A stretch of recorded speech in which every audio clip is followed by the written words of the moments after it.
আসসালামু আলাইকুম। আমি ডক্টর মারুফুল ইসলাম, যুগ্ম পরিচালক ও সহযোগী অধ্যাপক, জাতীয় burn plastic surgery institute. Actually আমি এই ভিডিওটা আপডেট দিতে অনেকটা বাধ্য হয়ে দিচ্ছি। সেটা হলো যে আপনারা জানেন যে একটা মর্মান্তিক বিমান দুর্ঘটনা হয়ে অনেক বাচ্চা মাইলস্টোন স্কুলের বাচ্চারা আহত এবং নিহত হয়েছে। তো আমাদের এখানে এই মুহূর্তে জাতীয় বার্ন প্লাস্টিক সার্জারিতে 51 জন বাচ্চা ভর্তি আছে। একজন আমরা ব্রড ডেট পেয়েছি। আর অন্যান্য পেশেন্টদের ব্যাপারে অনেকে আছে ইনহেলেশন, মানে ম্যাক্সিমাম আছে ইনহেলেশন ইনজুরি এবং প্রচুর পরিমাণে বার্ন তারা। তো আমরা যেটা দেখলাম যে হাজার হাজার ইয়াং ছেলে মেয়েরা যারা রক্ত দেওয়ার জন্য আসলে উদ্গ্রীব, তারা আমাদের বাচ্চাদের রক্ত দেওয়ার জন্য আসছে।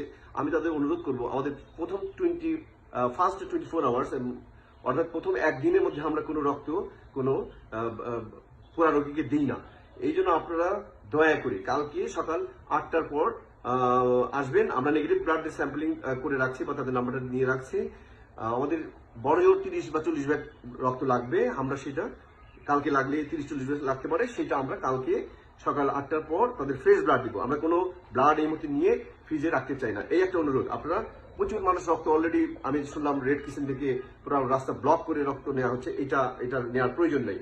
আমরা অ্যাজ এ স্পেশালিস্ট বা সুপার স্পেশালিস্ট যেটাই বলেন না কেন, আমি এই অনুরোধটা আপনাদের কাছে রাখতে চাই, কারণ আমরা এই রক্তটা নিয়ে ফ্রিজিং করবো না, আমি ফ্রেশ ব্লাড দিতে চাই। এই একটা বিষয় হলো। আর একটা বিষয় হলো যে আপনার অত্যন্ত আন্তরিকতার কারণেই আমাদের অনেক অ্যাডভাইজার স্যার ম্যাডামরা চলে আসছিলেন।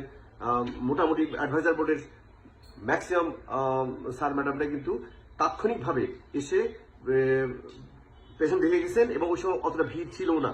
তারা দেখে একটা আইডিয়া নিয়ে গেছেন এবং সাংবাদিকদের তখন ব্রিফ করেছেন। কিন্তু এখন বাজে হলো কত, বিকেল 5:30। হ্যাঁ, এখন বাজে হলো বিকেল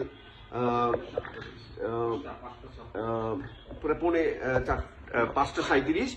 এখন আমরা হাজার হাজার মানে কি এখানে এত বেশি মানুষের ভিড় হয়েছে যে আমাদের ট্রিটমেন্ট দেওয়ার জন্য কিন্তু এটা একটা অনেক কঠিন দিক। এই জন্য আমি অনুরোধ করব, সবিনয় অনুরোধ করব, কোনো রাজনৈতিক নেতৃবৃন্দ বলেন, অথবা উচ্চপদস্থ কোনো কর্মকর্তা কর্মচারী বলেন, অথবা ছাত্র প্রতিনিধি বলেন, অথবা যারা আমাদেরকে অত্যন্ত ভালোবাসেন, এই ভালোবাসার দাবি নিয়েই বলছি, বা বাচ্চাদের প্রতি যারা ভালোবাসা, এই ভালোবাসার দাবি নিয়ে বলছি, আপনারা দয়া করে হসপিটাল থেকে দূর থেকে খোঁজ খবর রাখুন, কিন্তু হসপিটালে আসেন না। তাহলে এটা খুবই মানে ট্রিটমেন্টের জন্য অনেক সমস্যাই হচ্ছে।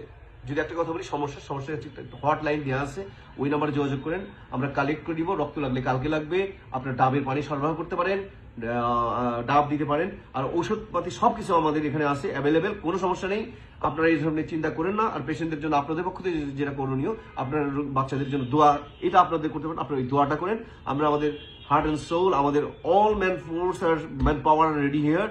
আমাদের সমস্ত plastic surgeon, resident plastic surgeon, anaesthesiologist, nurse এবং ওয়ার্ড বয়, সুইপার সবাই রেডি আছে। এটা নিয়ে আপনারা কোনো ট্রিটমেন্টের বিষয়ে যতটুকু করার সম্ভব সেটা আমাদের পক্ষ থেকে হচ্ছে। ধন্যবাদ। কেউ মনে এটা নিয়েন না যে আমি হার্ড করে কথা বলে ক্ষমা প্রার্থী। তবে আমাদের এই অনুরোধটুকু আপনারা রাখবেন এবং চিকিৎসা কাজে এভাবে সহযোগিতা করবেন বলে আশা করি। আসসালামু আলাইকুম। ধন্যবাদ সবাইকে।